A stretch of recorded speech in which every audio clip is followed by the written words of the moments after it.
I'm a big fan of spending a bit more time on being personalized.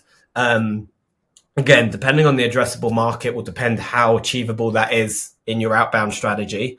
But I'm a big fan of adding value, also doing things for free. And we can maybe go into a bit more depth into what you can do as a business for free, but how can you add value as part of your business? And by adding value, you will some clients will eventually convert, some clients will never convert.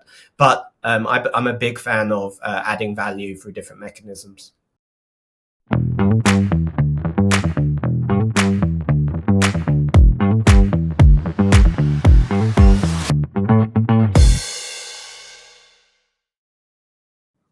Welcome to Outsource to Profits. I am here on Fifth Avenue in a tiny little apartment-like hotel room in New York City. I'm here with Danny. Danny, do you mind introducing yourself? And then we're going to frame the conversation. Yeah, absolutely. Good to be here. Thanks for having me. My name's Danny Gao. I'm co-founder of a business called ProTeams. We're a freelancer marketplace. And then I'm also a fractional CRO to startups and scale-ups, working closely with the CEO and the board. Okay, fantastic. So here's what we're going to frame up. This is a sales conversation as Danny is a fractional CRO. And here's the big aha or problem in the market. So 20 years ago, there was a gentleman named Chet Holmes that designed something called the Chet Holmes Pyramid.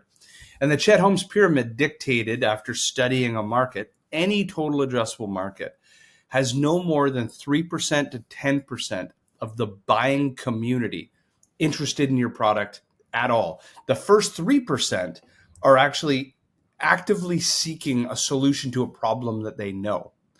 The other 7% that make up that first 10% tranche they can't totally articulate the problem, but they know they have a problem. The remaining 90% aren't there yet. And this is obviously the value that marketing brings in and so forth. So using that analogy, Danny, frame up the problem. You're working with companies. You airdrop in as the CRO. What are you seeing is the core reason lead generation is suffering globally, everywhere in the world? Yeah, definitely not just one. I'd love to say there's one problem, but I think the biggest thing I see is messaging of companies. You sort of look at people's websites, you look at the messaging in emails, you look at the messaging in PowerPoints, and you still say, what do they do and how can they help me? So I think that's probably the biggest challenge I see in startups and scale-ups that I work with, is actually trying to make clear their messaging to the audience they're trying to attract. Do you find that, so I'm here in New York City, I'm actually, I own two businesses, and one of them is a sales training company. I'm here running a sales kickoff. And one of the things as part of this workshop that I'm running is around messaging, the account executives and the BDRs. And I personally find that when I ask the question, what is your value proposition? If you were in an elevator and you press the button, and you only had 10 floors to go up, and explain yourself in a 10-floor lift, they can't articulate it, number one. And number two, they don't actually know the difference between value creation and features and advantages. And I have an opinion on it. And Danny, I'd love to know yours and what you're seeing. And then I'm going to frame for the audience what I think are the only three value creators. Yeah, it's so interesting. I'm actually just working with a new client at the moment, and we're doing value prop and ICP and all the messaging. At the moment, we're doing another session tomorrow. I think it's about the fifth or sixth part of this workshop with them. And what's surprising is when we talk through it and we analyze some of the data, and we some of the things they told me at the start and some of the things that are reality are the complete opposite. For me, when I do this, I always say there's 3 reasons why anyone buys. And they're obviously different for whatever it is you're selling, but you've got to pick what those 3 reasons are. And you're either buying, normally it's save money, make money, and meet regulation or ensure compliance. That's normally my 3, but it obviously depends depending on the business and the buyer stakeholder. But as we start to narrow in these 3 and start to bucket all of our clients in, it's always the 80-20 rule. 80% will fit into those 3 buckets. And then it allows us to be focused and narrow our focus to what we're trying to achieve and scale. Well, you took the wind out of my sails because I say the exact same thing. There's three things. You either make people money, you save people money, or you mitigate their risk. Mitigate their risk of failure, lawsuit, job loss, like something tangible that there is a definitive outcome at the risk mitigation. And what I also tell sales teams and marketing teams as they're describing this, if your value proposition is a cost saver, you need to also, the best sales professionals in the world can articulate, if I save you X, best in class companies in your space will take that savings and redeploy those savings into revenue generating outcomes. And this is how they deploy their money. So it's not just good enough to tell people that you'll save them 10%. It's saving 10% is worth to you $1 million. Your competitors or your space is taking that $1 million and rebuilding their, as an example, their e-commerce presence.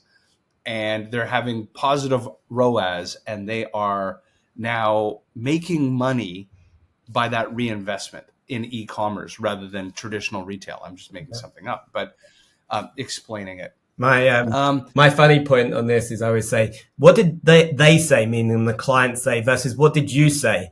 And so I hear a lot of salespeople's marketing, this is what the client said. And I go, did they really say that? Yeah. Okay, let's listen to the recording and work out what they said. Yeah. Any of that, you've just made up what you thought the problem was. So let's really understand what the clients say. Let's understand exactly what they said, not what you think they said, which is always interesting. So you've got the main problem that you've framed up. So obviously the macro problem is lead generation is suffering. One of the symptoms to that is that you're seeing that marketing teams, sales teams, founders doing founder-led sales, they can't articulate their why, their value proposition. Maybe they're aiming their messaging at the wrong ICP. What are some tactical processes and steps that you recommend companies go through to fix this problem?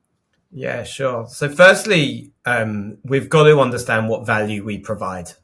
And what value do we provide? Why do people buy from us? What do our clients use us for? Why did they buy in the first place, and why do they still use us? Why do they retain after years and years of working with us? And so we typically dig into those steps.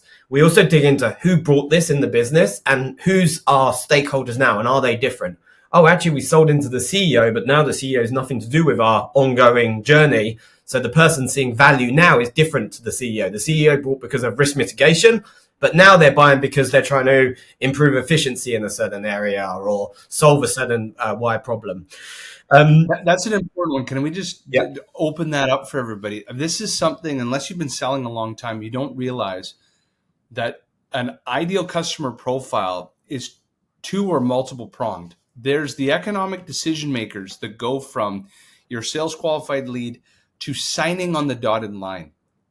But in fact, and we have a customer that's launching with us today at Get Levrg, the chief sales officer that signed, we might not see again for 2 months, because now it's in the hands of power users, champions, project managers, which is a totally different ICP that is now part of your service delivery or your product delivery.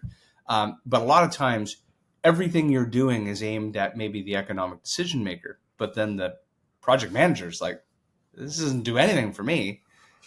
Yeah, makes a lot of sense. We were just analyzing the data actually this morning of this client, because we didn't actually know it. So we were like, cool, let's get the data right and then we can analyze it. But it was some really good analysis, which showed for this business, they sell into the CEO, founder, and the COO.